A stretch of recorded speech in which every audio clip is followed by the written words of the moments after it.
Crypto journalists, give us updates now. How far? The update wey dey today, we still dey on token department. Shey you understand? Before you buy token and their department today, we get one department wey dey call fan token. Shey you know say all this your football club dem get their own token? You no know, now you don dey know today. So you see all this football club, the more dem dey do well for their team, the more their own coin sef go dey go up. Shey you understand? Because all this coin dem use am to dey appreciate their fans, and some fans sef fit buy am wey be say later on dem fit dey accept those tokens make dem come dey use am buy ticket to go watch their football. So make I give now fans token wey dey. Shey you understand? We get Barca token. Yes, Barca get token. Man City get token. Liverpool get token. Shey you understand?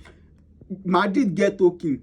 See all this club, almost all of them don get their own token now. So you fit go there, buy their fan token, understand wetin this token go dey useful for later on. Shey you understand? So all this department dem still dey. I will still come give now more department wey be say all this coin dey, so you go fit know any coin wey you wan buy. You go know department of where the coin dey before you buy am. Shey you get? So no forget to share our video, like, make others sef come learn, and join our channel so you go dey get free update on how you fit make money on your own. Thank you.